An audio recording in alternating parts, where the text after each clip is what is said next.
এত নির্বাচন কমিশনের বিরুদ্ধে মামলা করবো আমরা।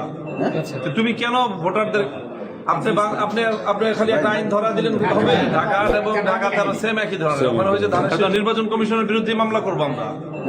তুমি কেন ভোটারদের আপনি খালি একটা আইন ধরা দিলেন হবে?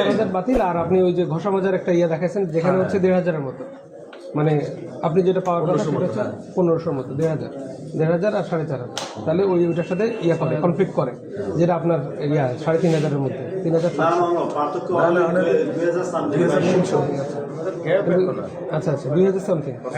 বিডিতে আসছে শুধু দেখলাম 2,000 সামথিং, কিন্তু অন্যান্যরা লিখতেছে 3,000। ওইটাই ফাইনাল 2,320 এটা কাছাকাছি।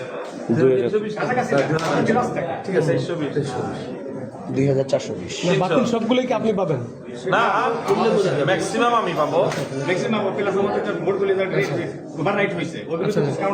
স্যার বাতিলের ধরেন যদি 4,000 প্লাস বাতিল হয়, 4,000-এর বেশি আমাদের থাকবে। আচ্ছা 4,000 না হলে 3,000 মিনিমাম। আপনি শুনেন, আপনি এমন একটা নির্বাচন কমিশনের বিরুদ্ধে মামলা করবো আমরা। তুমি কেন ভোটারদের আপনি খালি একটা আইন ধরা দিলেন হবে?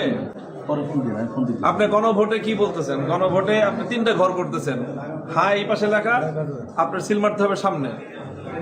আর আপনি আমার সেই সেম একই, আমাকে রিক্সা মার্কা বাম দিকে আর সামনে ডান দিকে আপনি একটা খালি ঘর রাখছেন।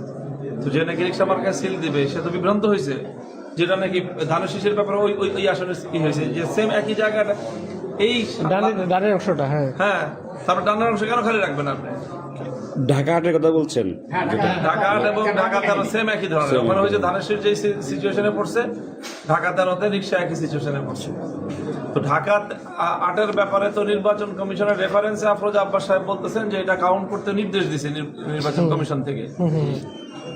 নির্বাচন কমিশন থেকে ঢাকা 8-এর ব্যাপারে এক ধরনের নির্দেশনা দিবে, তো ঢাকা 13-তে কি আমরা কি সেই নির্দেশনা পাবো না? অবশ্যই নাকি না ব্যাপারে ওরকম যে ছোট ধরনের আমি একটা যে নির্দেশনা পেলে আপনারা রিটার্নিং কর্মকর্তা আপনাকে বলছিলেন যে আপনারা সাইন দিয়ে চলে আসছেন প্রিজাইডিং এর কাছে, তখন এই আপত্তি তুলেন নাই? চলে আসছে আর কেউ কথা বলে না, চলে আসেন।